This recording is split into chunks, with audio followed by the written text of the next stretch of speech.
Today we're focusing on, in this session, making the most of LinkedIn and MyPenn when looking for professional contacts. So LinkedIn, I'm sure you're all aware of. MyPenn is the sort of the Penn-specific version of LinkedIn, as it were, or the alumni database on LinkedIn. That is a great resource because obviously it's very focused on the Penn environment and the people within the Penn system. And so it has some benefits associated with that LinkedIn perhaps doesn't have. But ultimately, I think using both of these tools together is the best approach to use. So we'll try to cover some of the best practices related to using these tools to find connections that are out there. I am Dr. Joseph Barber. I am the Director of Graduate Career Initiatives here at Penn's Career Services. So MyPenn is a great opportunity to think about the Penn network as a very supportive environment for what it is that you are trying to do professionally and from a career perspective.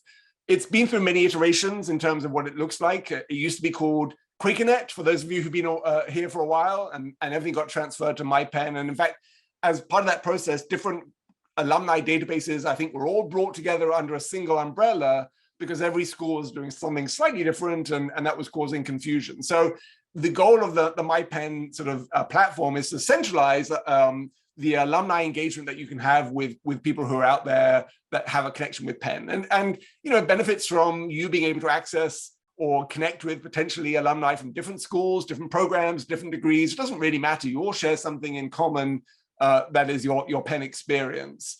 If you are a postdoc, you probably don't or won't have access to this unless you are also a Penn student or have been doing a Penn degree or getting a Penn degree, a master's in addition to your postdoc, for example, an MPH.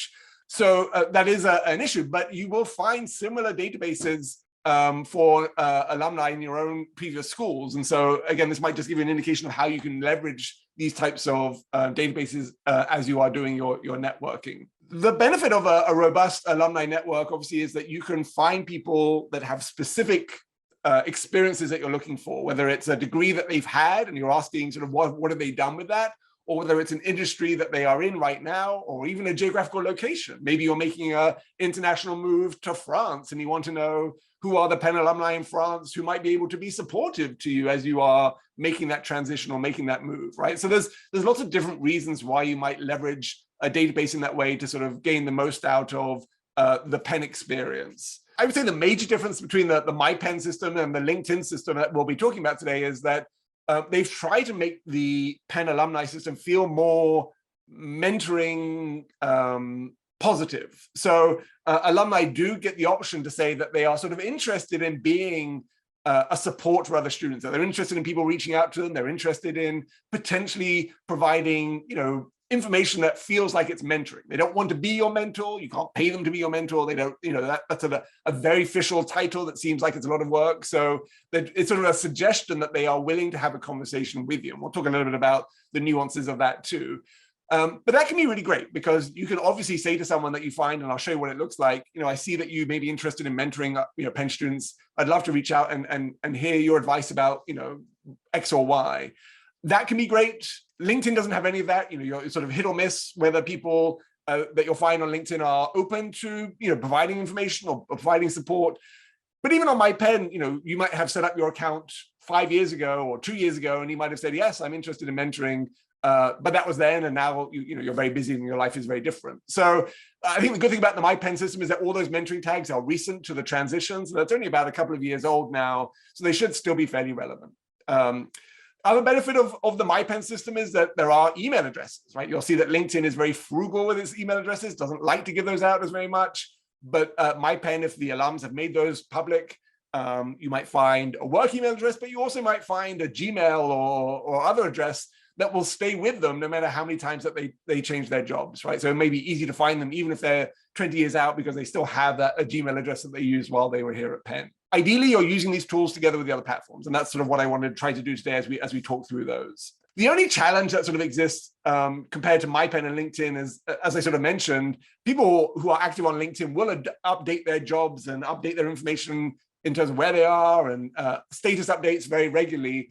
Alumni may not come back to the MyPenn system and update that. So the job that you find someone in on MyPenn might not be the job they're in right now. Obviously, you can check to see if that job is still current by then going over to LinkedIn and seeing if they've moved on from that. So again, using these tools in common but alumni don't always come back to the MyPenn system and update that on a regular basis. So let's think about what MyPenn is. So you're going to log in, obviously, with your Penn key and your password to gain access to this. And if you have any trouble gaining access to it, then the Penn Alumni Relations team is often very happy to help you with that. As you get into the directory, you'll see that there's about 445,000 people in that MyPenn directory that you potentially have access to through your searches and through the different things that you're looking at. And that can be by academic year, that can be by school, it can be by academic program, lots of ways to do that. You can even do a sort of a name search, right, or a general name search to do that. So there's lots of ways to search through the database. You're very confident with searching through databases, so that, it's pretty easy to do as you think about that. You can see here that there's about 14,000 alums who've suggested that they are available for mentorship. And again, I just caution you to sort of realize the distinction between mentorship and being a mentor, right? So if you reach out to anyone and say, could you be my mentor? I feel like that feels overwhelming to someone because it feels like a lot of responsibility.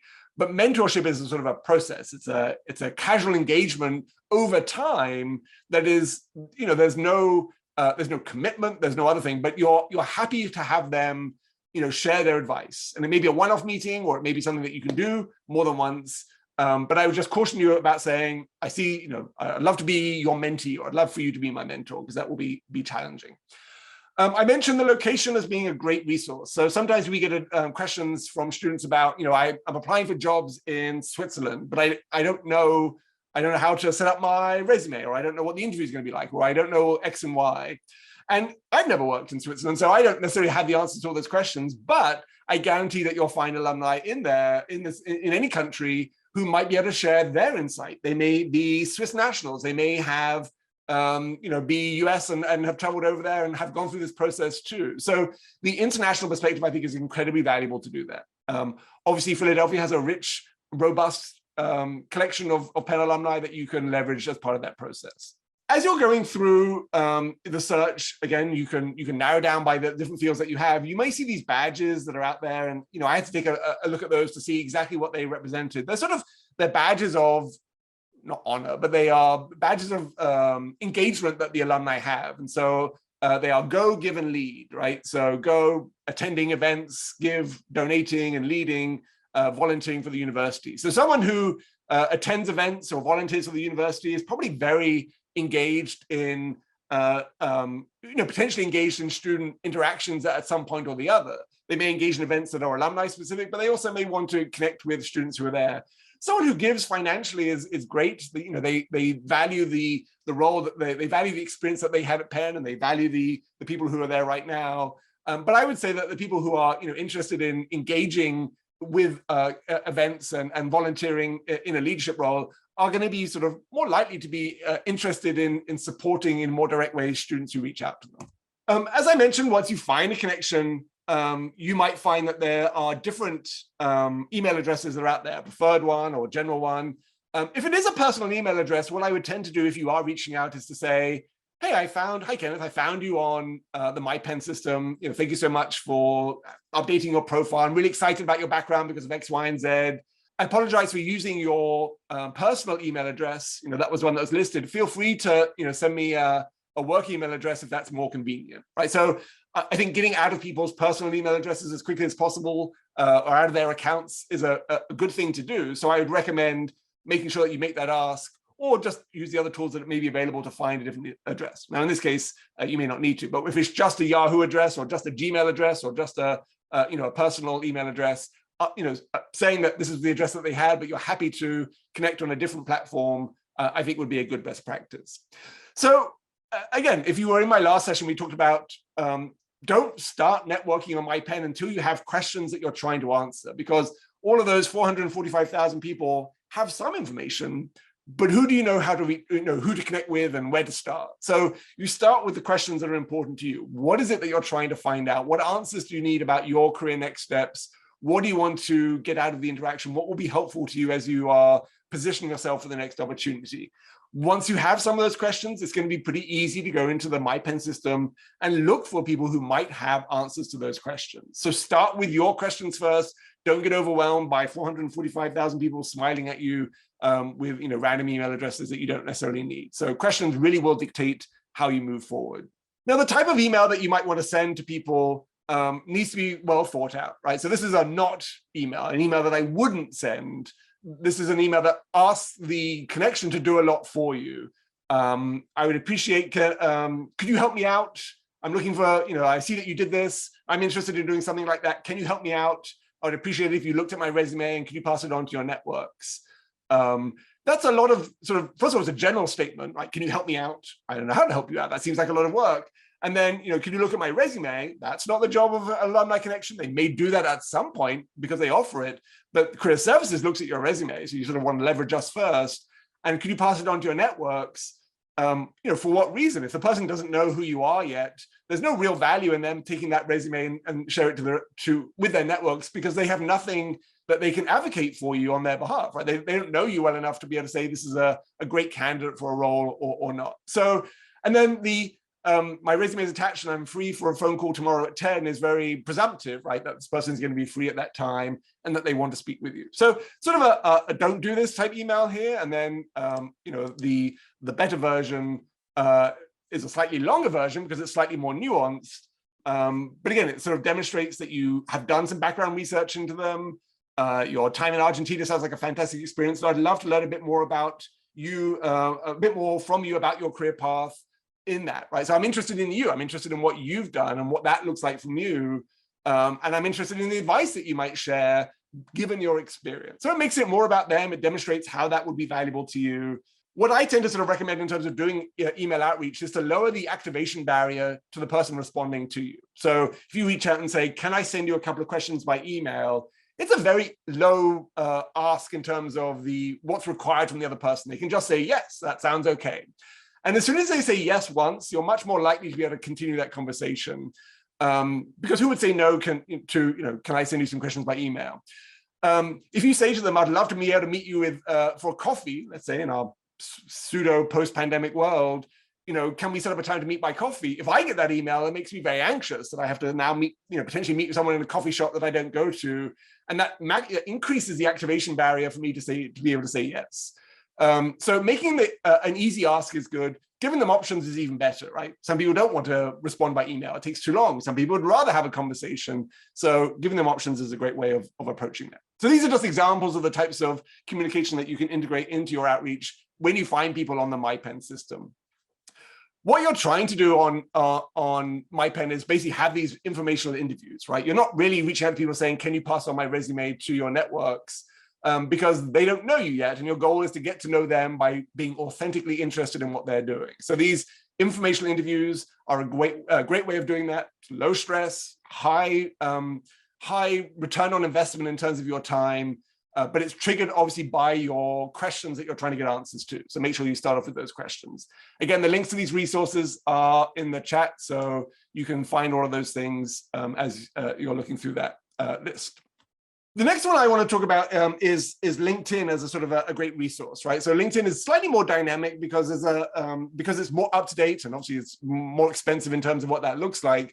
What I'm going to do here is I'm going to jump over to my LinkedIn profile here, and we'll sort of go through this in real time so that you can see that. So if you've ever had an appointment with me, you know that we've touched on this a lot in terms of how to use the alumni tool. But what I'm going to do to sort of demonstrate that is I'm going to search for the University of Pennsylvania.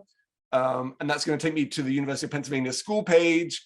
I'm going to click on this alumni tab here. And today that's going to take me to the 179,000 alumni and current students. So again, less than the alumni database, right? The alumni database had 445,000. This is a database of people with LinkedIn profiles, which is going to be helpful. Now, there's 6 columns of information here that can be really helpful. Where they live geographically. So again, I can still narrow it down to places that I might want to be moving to. Where they work, mostly at Google. The role that they play in their organization, what they studied. These don't match directly onto the Penn system of programs and degrees, but they're close enough. What people say that they are skilled at in terms of skills and how you're connected, right? And all of these are searchable criteria that allow you to slice and dice through this to see what's going on. So if I wanted to do, what they studied and do, let's say, public health.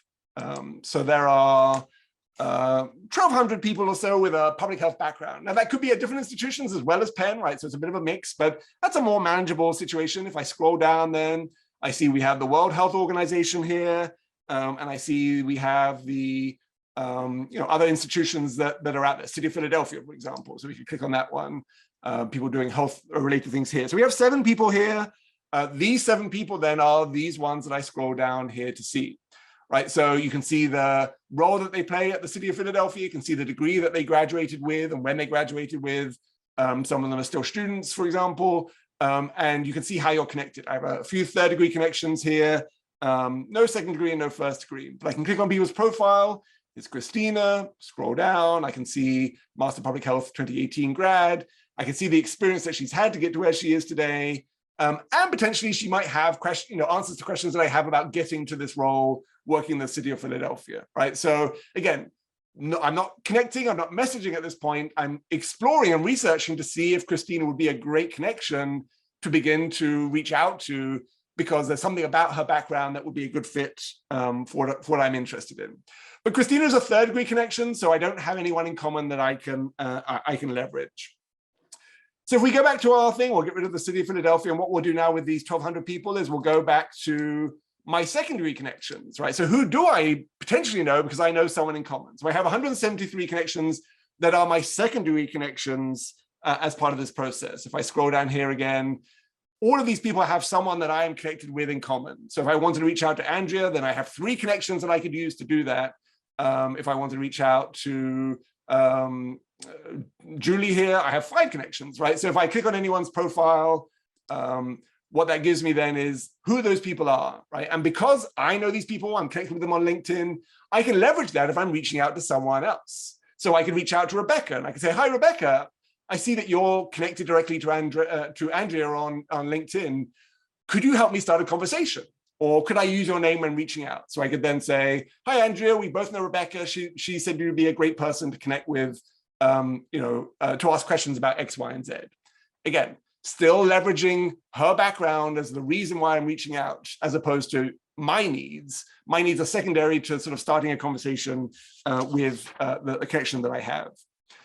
So that's sort of looking at, academic background as we're doing this. What we can also do with this database is do a keyword search, right? So if I do stem cell as a keyword, and this is just going to pull from everyone's profile and show me the 470 people that have some intersection with stem cells, maybe as a student, maybe as an employee at an organization. You can see the organizations have changed now. We have Janssen, we have GSK. So if I'm interested in these biopharma, biotech, then I can narrow it down to the 9 people who work there with an interest in stem cells. And then I see these people, right? And again, same issue, same deal. I see when they graduated, I see their subject, I see their role, I see how I'm connected. Jamie here is a secondary connection. She really should be a 1st degree connection because I should reach out and ask connect because we've had many interactions.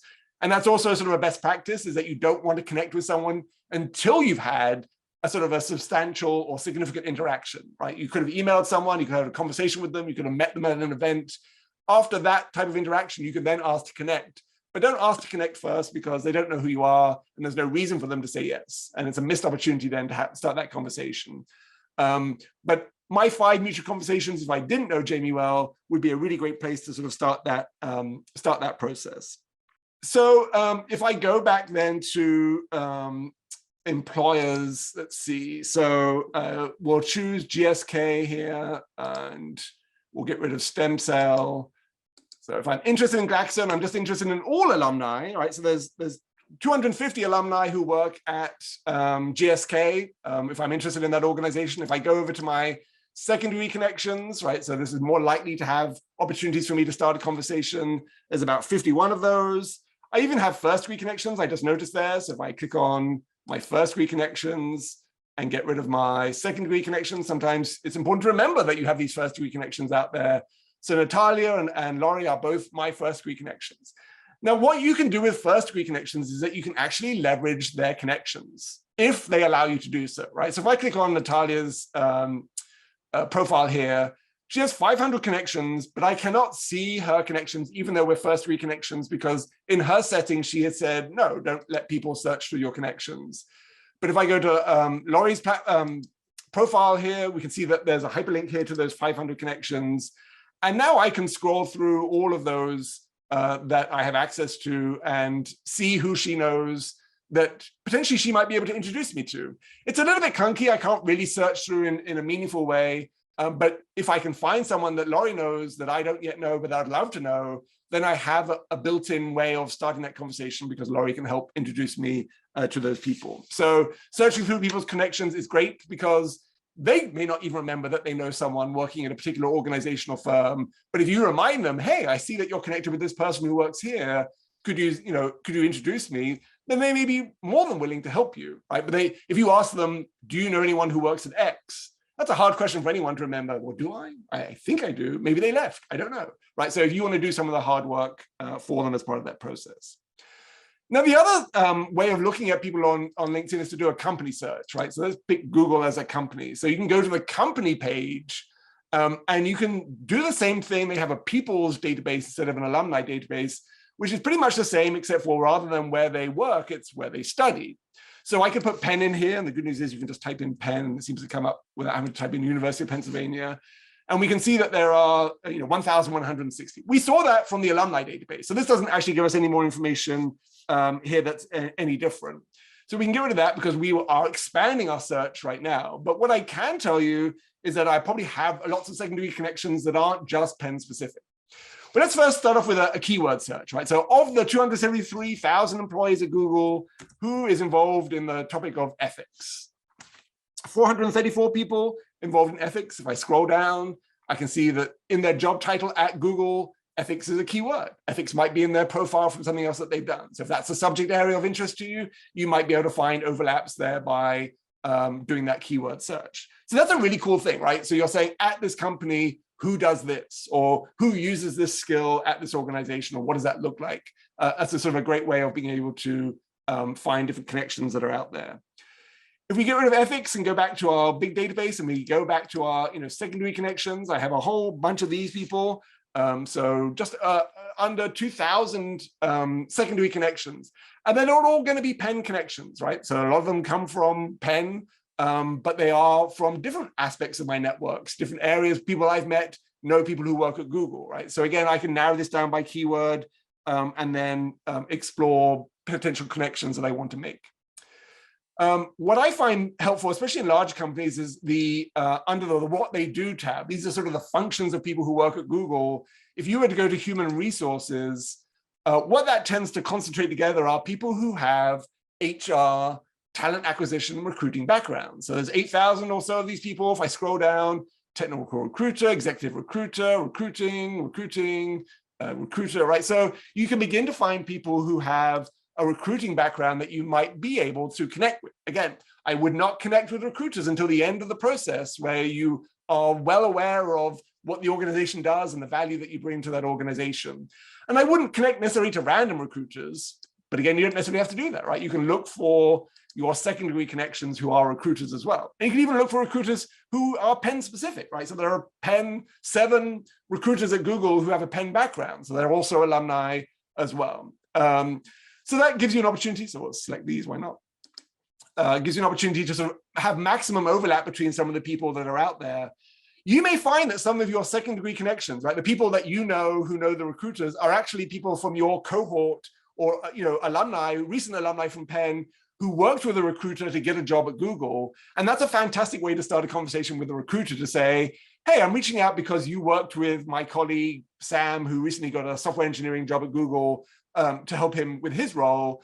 He said that you'd be a great person to connect with about my interest in software engineering at Google, right? So if you can leverage someone that the recruiter has already worked with to get a job, then I think that's a really great way of starting the conversation. But reaching out to a cold call to a recruiter is hard because they're so inundated with people reaching out to them. Oftentimes they cannot be helpful as part of that process. So use recruiters strategically as part of that process.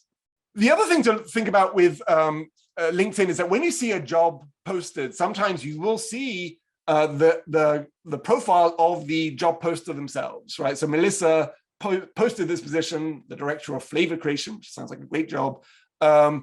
And potentially you have the opportunity to reach out to them. Now on LinkedIn, if you don't have the premium account, you can't really send emails to people, but you potentially could find Melissa's email using one of our other platforms like CareerShift, which allows you to find email addresses for people in different organizations. So you could say through an email, hi Melissa, I see that you posted this job at this organization. I'm really interested in it. Before I apply for it, I'd love to see if you were available for a chat to learn more about what you're looking for, so that I can make sure that I highlight the most relevant aspects of my experience for you, right? So you're basically saying, what can I do to make your life easier? If you share information about the role, I can make sure that my application really sort of speaks to that so that it's easier for you to find the right candidates. So I wouldn't necessarily do it, again, by email, because you shouldn't have to pay for anything on LinkedIn because it's very expensive, but it gives you an idea about who those people are. Eric here also is a poster for this position, a scientific director. He's a recruitment consultant, so he may be a third-party one. But either way, Eric and I share a connection in common. So I can reach out to my connection to see if they could help me start a conversation with Eric about this position so that I could be, again, better positioned to apply for that role.